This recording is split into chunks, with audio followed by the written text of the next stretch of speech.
Hi, ನೀವೇನಾದರೂ graduation ಮಾಡಿದ್ದೀರಾ ಅಥವಾ ಗ್ರ್ಯಾಜುಯೇಷನ್ ಮುಗಿಸಿ ಬ್ಯಾಂಕ್ ಸೆಕ್ಟರ್ನಲ್ಲಿ ವರ್ಕ್ ಮಾಡಬೇಕು ಅಂದ್ಕೊತೀರಾ? ಹಾಗಾದರೆ ಈ ವಿಡಿಯೋ ನಿಮಗೋಸ್ಕರ ಆಗಿದ್ದು. ಬ್ಯಾಂಕ್ ಆಫ್ ಮಹಾರಾಷ್ಟ್ರದಲ್ಲಿ ಇದೀಗ ಅಪ್ರೆಂಟಿಸ್ನ 600 ವೇಕೆನ್ಸೀಸ್ ಖಾಲಿ ಇದ್ದು ಅಪ್ಲೈ ಮಾಡೋ ಅಂತಾರೆ. ಈಗಲಿಂದಲೇ ಆನ್ಲೈನ್ ಮೂಲಕ ಅಪ್ಲೈ ಮಾಡ್ಬೋದಿರುತ್ತೆ. ಹಾಗೆ ಯಾರೆಲ್ಲ ಅಪ್ಲೈ ಮಾಡ್ಬೇಕು ಅಂದ್ಕೊತಿರೋರು ಈ ವಿಡಿಯೋನ ಫುಲ್ ನೋಡಿ. ಅದಕ್ಕೆ ಮುಂಚೆ ನಮ್ಮ ಚಾನಲ್ ಯಾರೆಲ್ಲ ಹೊಸ್ದಾಗಿ ವಿಡಿಯೋ ನೋಡ್ತಿರೋ ಅಂಥವ್ರು ಪ್ಲೀಸ್ ನಮ್ಮ ಚಾನಲ್ ಸಬ್ಸ್ಕ್ರೈಬ್ ಮಾಡ್ಕೊಳ್ಳಿ. ಬ್ಯಾಂಕ್ ಆಫ್ ಮಹಾರಾಷ್ಟ್ರದಲ್ಲಿ ಇದೀಗ ಅಪ್ರೆಂಟಿಸ್ನ ವೇಕೆನ್ಸೀಸು ಜನವರಿ 15ನೇ ತಾರೀಕಿಂದಲೇ ಅಪ್ಲೈ ಮಾಡ್ಬೋದಾಗಿರುತ್ತೆ. ಜನವರಿ 25ನೇ ತಾರೀಕು ಅಪ್ಲೈ ಮಾಡಲು ಕೊನೆ ದಿನಾಂಕ ಆಗಿದ್ದು, ಈ ಒಂದು ಜಾಬ್ಗೆ ನಿಮಗೆ ಯಾವುದೇ ಎಕ್ಸಾಮ್ ಆಗಿ ಇಂಟರ್ವ್ಯೂ ಏನೂ ಇರೋದಿಲ್ಲ. ಜಸ್ಟ್ ನಿಮ್ಮ ಮಾರ್ಕ್ಸ್ ಆಧಾರದ ಮೇಲೆ ನಿಮ್ಮನ್ನ ಹುದ್ದೆಗೆ ಆಯ್ಕೆ ಮಾಡಲಾಗುತ್ತೆ.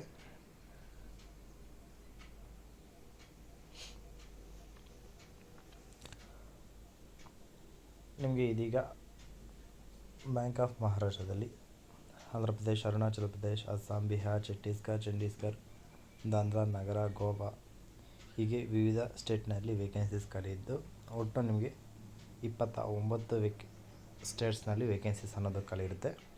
ಈ ಒಂದು ಜಾಬ್ಗೆ ನೀವು 20 to 28 ಮಿಡಲಲ್ಲಿ ಇರೋವಂಥ ಎಲ್ಲ ಅಭ್ಯರ್ಥಿಗಳು ಕೂಡ ಅಪ್ಲೈನ ಮಾಡಬಹುದಾಗಿದ್ದು, ಆ ಸ್ಟೇಟ್ಗೆ ತಕ್ಕ ಹಾಗೆ ಸ್ಟೇಟ್ ವೈಸ್ ನಿಮಗೆ ವೇಕೆನ್ಸೀಸ್ ಅನ್ನೋದು ಖಾಲಿ ಇದ್ದಾವೆ. ಹಾಗೆ SC ST OBC EWS ಮತ್ತು PWBD ಕ್ಯಾಟಗರಿಗೆ ಕೂಡ ರಿಸರ್ವೇಷನ್ನ ಮಾಡಲಾಗಿರುತ್ತೆ. ಅದರಲ್ಲೂ ನಮ್ಮ ಕರ್ನಾಟಕದಲ್ಲಿ 21 ವೇಕೆನ್ಸೀಸ್ ಅನ್ನೋದು ಖಾಲಿ ಇರುತ್ತೆ. ಹೆಚ್ಚಾಗಿ ನಿಮಗೆ ಮಹಾರಾಷ್ಟ್ರದಲ್ಲಿ ಈ ಜಾಬ್ಸ್ ಅನ್ನೋದು ಖಾಲಿ ಇದ್ದಾವೆ. ಇನ್ನು ನಿಮಗೆ ಈ ಒಂದು ಡಿಪಾರ್ಟ್ಮೆಂಟ್ನಲ್ಲಿ ಆಲ್ರೆಡಿ ಹೇಳಿದಾಗೆ 600 ವೇಕೆನ್ಸೀಸ್ ಖಾಲಿ ಇದ್ದು, ಈ ಹುದ್ದೆಗೆ ನೀವು ಜಸ್ಟ್ ಗ್ರ್ಯಾಜುಯೇಷನ್ ಮಾಡಿದರೆ ಸಾಕು. ಯಾವುದೇ ಇದರ ಯೂನಿವರ್ಸಿಟಿ ಅಥವಾ ಇನ್ಸ್ಟಿಟ್ಯೂಟ್ ಮುಖಾಂತರ ಗ್ರ್ಯಾಜುಯೇಷನ್ ಮುಗಿಸಿದ್ರೆ ಸಾಕು ಈ ಒಂದು ವೇಕೆನ್ಸಿಗೆ ಅಪ್ಲೈ ಮಾಡ್ಬೋದಾಗಿದ್ದು. ಪ್ಲಸ್ ನಿಮಗೆ ಎರಡನೇದಾಗಿ ಅಪ್ಲೈ ಮಾಡ್ತಿರೋ ಅಂಥವ್ರಿಗೆ ಗ್ರ್ಯಾಜುಯೇಷನ್ ಜೊತೆಗೆ ಅಲ್ಲಿನ ಲೋಕಲ್ ಲ್ಯಾಂಗ್ವೇಜ್, ಎಕ್ಸಾಂಪಲ್ ನಮ್ಮ ಕರ್ನಾಟಕದಲ್ಲಿ ಕನ್ನಡ ಆಗಿರೋದ್ರಿಂದ ಕನ್ನಡ ಓದೋದಕ್ಕೆ, ಬರೆಯೋದಕ್ಕೆ ಮತ್ತು ಮಾತಾಡೋಕ್ಕೆ ಬರಬೇಕಾಗಿರುತ್ತೆ. ಹಾಗೆ ಅದರ ಪ್ರೂಫ್ಗೋಸ್ಕರ ನಿಮ್ಮದು 10th ಅಥವಾ 12th ಮಾರ್ಕ್ಶೀಟನ್ನು ನೀಡಬೇಕಾಗಿರುತ್ತೆ. ಇನ್ನು ಏಜ್ ಆಲ್ರೆಡಿ ಹೇಳಿದ್ದೀನಿ. ಇನ್ನು ನಿಮಗೆ ಟ್ರೈನಿಂಗ್ ಕೂಡ ಇರುತ್ತೆ. ಈ ಒಂದು ಜಾಬ್ನಲ್ಲಿ ನಿಮಗೆ 1 year ಟ್ರೈನಿಂಗನ್ನು ನೀಡಲಾಗ್ತಿರುತ್ತೆ. ನಿಮಗೆ ಆ ಟ್ರೈನಿಂಗ್ ಮುಗಿಯೋವರೆಗೂ 1 yearವರೆಗೂ ನಿಮಗೆ 12,013 ರೂಪಾಯಿ ನಿಮಗೆ ಸ್ಯಾಲ್ರಿ ಇರುತ್ತೆ. ಅದ್ರ ಜೊತೆಗೆ ನಿಮಗೆ ಯಾವುದೇ ಅಲವೆನ್ಸಸ್ ಮತ್ತು ಬೆನಿಫಿಟ್ಸ್ ಅನ್ನೋದು ಇರೋದಿಲ್ಲ. ಜಾಬ್ ಟೈಮಿಂಗ್ಸ್ ಬಂದು ನಿಮಗೆ 10 to 5 PM ವರೆಗೂ ಜಾಬ್ ಅನ್ನೋದು ಇರುತ್ತೆ. ಇನ್ನು ಅದರ್ ಕಂಡೀಷನ್ ಬಂದು ನೀವು ನೋಡ್ಕೋಬೋದಾಗಿರುತ್ತೆ. ಇನ್ನು ನೆಕ್ಸ್ಟ್ ಬಂದು ಏಜ್ ಲಿಮಿಟಲ್ಲಿ ನಿಮಗೆ ರಿಲ್ಯಾಕ್ಸೇಷನ್ ಕೂಡ ನೀಡ್ತಾಯಿದ್ದು. SC STಗಾದರೆ 5 years, OBCಗಾದರೆ 3 years, ಇನ್ನು PWBD ಕ್ಯಾಟಗರಿಗೆ ಒಟ್ಟು ನಿಮಗೆ 10 to 15 years ಏಜ್ ರಿಲ್ಯಾಕ್ಸೇಷನ್ ನೀಡ್ತಾ ಇದ್ದಾರೆ. ಇನ್ನು ಯಾರೆಲ್ಲ ಎಕ್ಸ್ ಸರ್ವಿಸ್ ಮ್ಯಾನ್ ಅಥವಾ ಡಿಸೇಬಲ್ ಎಕ್ಸ್ ಸರ್ವಿಸ್ ಮ್ಯಾನ್ ಇದ್ದೀರೋ ಅವ್ರು ಬಂದು ಯಾರೆಲ್ಲ ಡಿಫೆನ್ಸ್ ಫೋರ್ಸ್ನಲ್ಲಿ 3 years ವರ್ಕ್ ಮಾಡಿದ್ರು ಮತ್ತು 8 years for disable ex service man ಆಗಿ SC ST ಕ್ಯಾಟಗರಿಗೆ ಸೇರಿ ವರ್ಕ್ ಮಾಡಿದ್ರು ಅಂಥವ್ರಿಗೆ ಅವರ ಟೋಟಲ್ ಏಜ್ನಲ್ಲಿ ಮ್ಯಾಕ್ಸಿಮಮ್ 50 ವರ್ಷದ ಒಳಗಡೆ ಇರುವಂಥವ್ರು ಕೂಡ ಈ ಒಂದು ವೇಕೆನ್ಸಿಗೆ ಅಪ್ಲೈ ಮಾಡ್ಬೋದಾಗಿರುತ್ತೆ. ಇನ್ನು ಪರ್ಸನ್ ಅಫೆಕ್ಟೆಡ್ ಬೈ 1984 ರಿಸಾರ್ಟ್ಸ್ ಅಂಥವ್ರಿಗೂ ಕೂಡ 5 years ವರೆಗೂ ಏಜ್ ರಿಲ್ಯಾಕ್ಸೇಷನ್ ನೀಡ್ತಾ ಇದ್ದು. ಇನ್ನು ಯಾರೆಲ್ಲ ವಿಂಡೋ ವುಮೆನ್ಸ್, ಡೈವರ್ಸ್ ವುಮೆನ್ಸ್ ಮತ್ತು ಹಸ್ಬೆಂಡಿಂದ ಸಪ್ರೇಟ್ ಆಗಿರೋಂಥ ವುಮೆನ್ಸ್ ಮತ್ತು ರೀಮ್ಯಾರಿಡ್ ಆಗಿರೋಂಥ ವುಮೆನ್ಸು ಮತ್ತು ಮ್ಯಾರೇಜೇ ಆಗದೇ ಇರೋವಂಥ ವುಮೆನ್ಸು ಕೂಡ ಈ ಒಂದು ವೇಕೆನ್ಸಿಗೆ ಅಪ್ಲೈ ಮಾಡಬೇಕಾಗಿದ್ದು, ಅದರಲ್ಲಿ 35 to 40 years ಒಳಗಡೆ ಇರೋವಂಥ ಅಭ್ಯರ್ಥಿಗಳು ಅಪ್ಲೈನ ಮಾಡ್ಬೋದಾಗಿರುತ್ತೆ.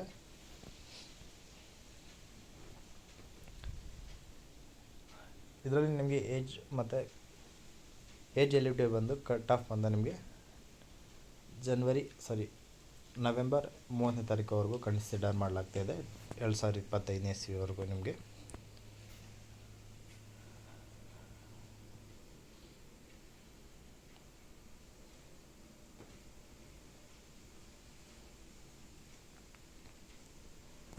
ಇನ್ನು ಪರ್ಸೆಂಟೇಜಲ್ಲಿ ಬಂದು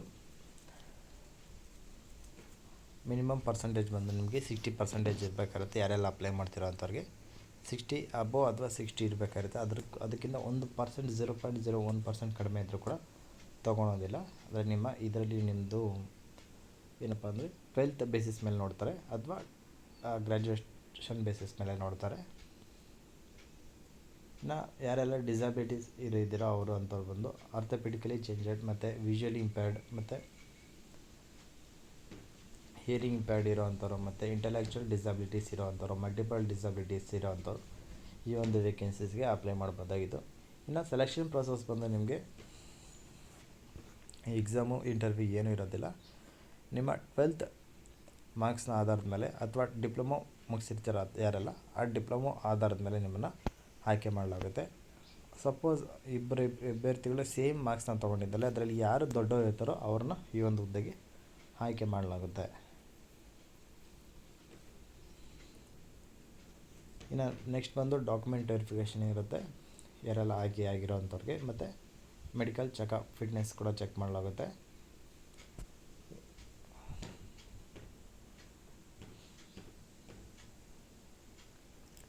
ಇನ್ನು ಅಗ್ರಿಮೆಂಟ್ ಆಫ್ ಟ್ರೈನಿಂಗ್ ಮತ್ತು ಗ್ರಾಂಟಿಂಗ್ ಆಫ್ ಸರ್ಟಿಫಿಕೇಟ್ಗೆ ನಿಮಗೆ ಅಗ್ರಿಮೆಂಟ್ ಕೂಡ ನೀಡಲಾಗುತ್ತೆ. ಕಾಂಟ್ರಾಕ್ಟ್ ಆಫ್ ಅಪ್ರೆಂಟಿಸ್ ಟ್ರೈನಿಂಗ್ ಅಂದರೆ ನಿಮಗೆ 1 year ಟ್ರೈನಿಂಗ್ ಇರುತ್ತಲ್ವ, ಆ ಟ್ರೈನಿಂಗ್ಗೆ ಅಗ್ರಿಮೆಂಟ್ ಕೂಡ ಮಾಡಿಕೊಳ್ಳಲಾಗುತ್ತೆ. ಇನ್ನು ಆಲ್ರೆಡಿ ಹೇಳಿದಾಗೆ ನಿಮಗೆ ಮಂತ್ಲಿ ಪೇಮೆಂಟ್ 12,300 ಬಿಟ್ಟು ನಿಮಗೆ ಡೈಲಿ ಅಲವೆನ್ಸಸ್ ಇರೋದಿಲ್ಲ, ಕಾನ್ಸಲ್ಟೆನ್ಸಿ ಅಲವೆನ್ಸಸ್ ಇರೋಲ್ಲ, ಟ್ರಾವೆಲ್ ಅಲವೆನ್ಸ್ ಯಾವುದೂ ನಿಮಗೆ ನೀಡೋದಿಲ್ಲ 1 yearವರೆಗೂ. ಇನ್ನು ಬಿಫೋರ್ ಅಪ್ಲೈ ಮಾಡೋಕ್ಕೆ ಮುಂಚೆ ನಿಮ್ಮದು scan photo copy, signature, left thumb impression, hand writing declaration ಇದನ್ನೆಲ್ಲ ನೀವು ಫೋಟೋ ಕಾಪೀಸ್ನ ತೊಗೊಂಡು ಇಟ್ಕೋಬೇಕಾಗಿರುತ್ತೆ. ಇನ್ನು ಅಪ್ಲೋಡ್ ಮಾಡೋಂಥ ಪ್ರತಿಯೊಂದು ಡಾಕ್ಯುಮೆಂಟ್ ಕೂಡ 500 KB ಒಳಗಡೆ ಇರಬೇಕಾಗಿದ್ದು. ಹಾಗೆ ಅಪ್ಲಿಕೇಶನ್ ಫೀಸ್ ಕೂಡ ಪೇ ಮಾಡಬೇಕಾಗಿರುತ್ತೆ. ಯಾರೆಲ್ಲ UR/EWS ಇರ್ತೀರೋ ಅವರು 150 rupees plus GST, SC/ST category ಅದು 100 rupees plus GST, PWBD category ಯಾವುದೇ ಅಪ್ಲಿಕೇಶನ್ ಫೀಸ್ ಅನ್ನೋದು ಇರೋದಿಲ್ಲ. ಒನ್ಸ್ ನೀವು ಪೇಮೆಂಟ್ನ ಮಾಡಿದ್ದು ಸಕ್ಸಸ್ಫುಲ್ ಆದಮೇಲೆ ಈ ರೆಸಿಪ್ಟ್ ಅನ್ನೋದು ಜನ್ರೇಟ್ ಆಗುತ್ತೆ. ಅದನ್ನು ನೀವು ಪ್ರಿಂಟೌಟ್ ತೊಗೊಂಡು ಇಟ್ಕೋಬೋದಾಗಿರುತ್ತೆ ನಿಮಗೆ ರೆಕಾರ್ಡ್ಗೋಸ್ಕರ.